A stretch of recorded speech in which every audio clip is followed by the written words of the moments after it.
दोस्तों, जैसा कि मैंने फर्स्ट वीडियो में बताया था कि कैसे आप दवाओं के नाम के लास्ट वर्ड से यह जान सकते हैं कि वह दवा किस चीज में काम आती है, तो उसी चीज को आज फिर से दवाओं के सफिक्स से जानेंगे कि कौन सी दवा क्या में काम ली जाती है। तो चलिए देखते हैं इस सेकंड पार्ट में। तो सबसे पहले जो सफिक्स आती है वो है बिटाल।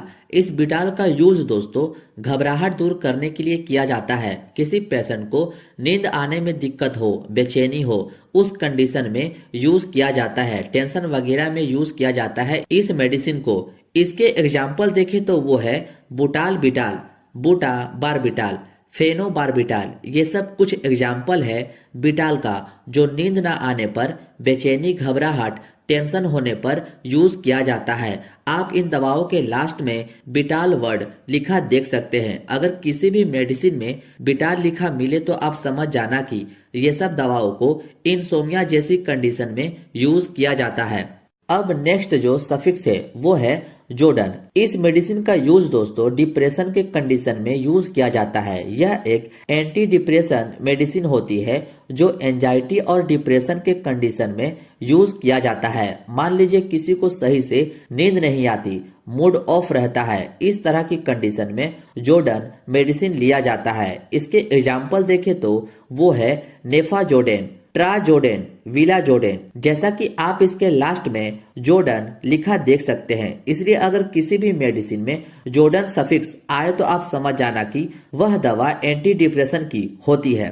अब नेक्स्ट जो है वो है नेसिन, जो लॉस ऑफ ब्लैडर कंट्रोल के कंडीशन में यूज किया जाता है। यानी कि दोस्तों इसका इस्तेमाल उन पेशेंट में करते हैं जिनको बार बार पेशाब निकल जाती है। मतलब कि पेशेंट को अपने बॉडी पर कंट्रोल नहीं रह पाता कि वो अपना पेशाब को रोक सके, जिसके कारण ब्लैडर यूरिन से भर जाता है तो वो अपने आप ही बाहर निकल जाता है। इसी कंडीशन में इस नेसिन मेडिसिन का यूज किया जाता है इस चीज को कंट्रोल करने के लिए। इसके एग्जाम्पल देखें तो वो है डेरिफेनासिन और सोलिफेनासिन। तो जब भी आपको किसी दवा में नेसिन सफिक्स दिखे तो समझ जाना कि इसका यूज अनकंट्रोल यूरिन के सिचुएशन में करते हैं।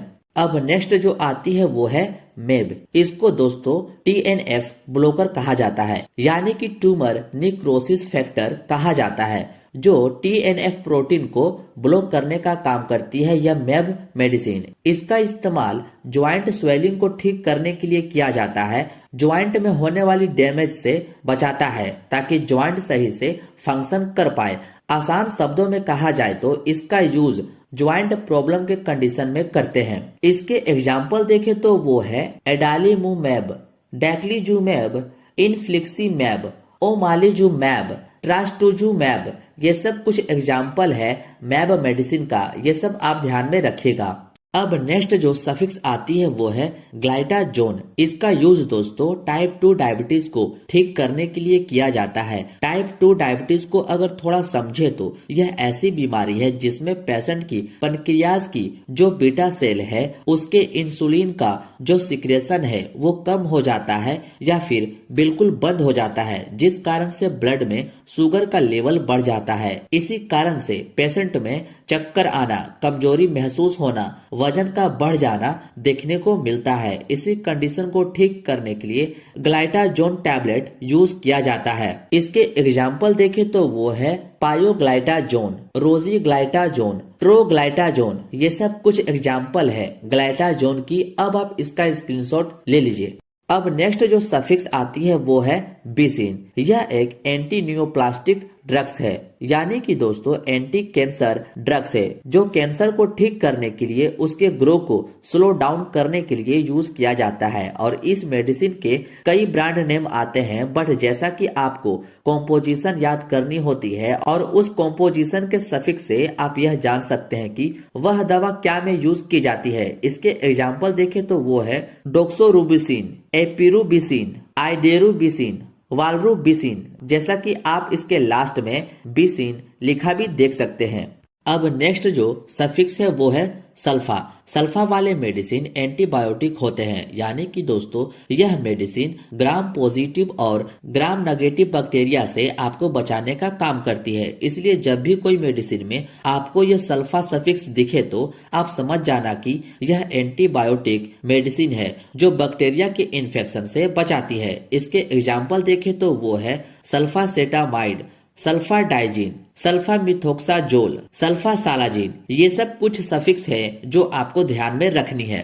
अब नेक्स्ट आती है ट्रेल। ये जो ट्रेल सफिक्स है यह कॉन्ट्रासेप्टिव मेडिसिन होती है, यानी कि दोस्तों गर्भ निरोधक का काम करती है यह ट्रेल सफिक्स, यानी कि प्रेगनेंसी रोकने का काम करती है यह दवा। इसलिए जब भी कोई मेडिसिन में ट्रेल लिखा आपको मिले तो आप समझ जाना कि यह एक गर्भ निरोधक मेडिसिन होती है। इसके एग्जाम्पल देखें तो वो है डेसोगेस्ट्रल, एटनोगेस्ट्रल, लेवोनोरगेस्ट्रल, नोरगेस्ट्रल। ये सब कुछ एग्जाम्पल है ट्रेल सफिक्स के जो आप इनके लास्ट में ट्रेल लिखा देख सकते हैं। और हाँ दोस्तों, आप सबका स्क्रीनशॉट जरूर लेते चले ताकि आपका नोट्स इजीली बन जाए और ये सब जरूर याद करें ताकि वीडियो देखना काम आए।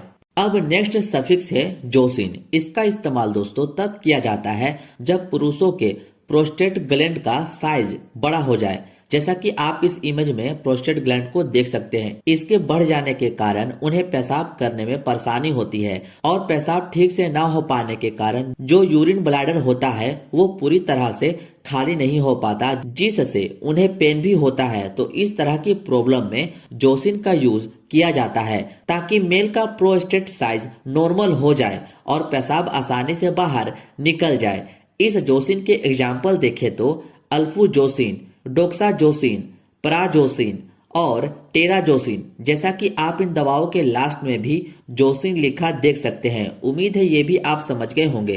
अब नेक्स्ट आती है ओनाइड, जिसका इस्तेमाल अस्थमा अटैक जैसी कंडीशन में किया जाता है। यह नाक, गले, फेफड़े या आंत के फुलाव और सूजन को कम करता है। इसलिए जब भी आपको ओनाइड सफिक्स मिले तो आप समझ जाना कि इसका यूज अस्थमा अटैक जैसी कंडीशन में करते हैं। इसकी एग्जाम्पल देखें तो वो है बुडेसोनाइड, सिक्लेसोनाइड, डेनोसोनाइड। ये सब कुछ एग्जाम्पल है ओनाइड के, जिसके लास्ट में आप ओनाइड लिखा देख भी सकते हैं। उम्मीद है ये सब जानकारी आपको पसंद आई हो। बस आपसे रिक्वेस्ट है कि आप सिर्फ वीडियो देखे नहीं बल्कि नोट्स भी बनाए और याद जरूर करें ताकि आपको ये सब की जानकारी काम आ सके। मिलते हैं अब आपसे नेक्स्ट वीडियो में।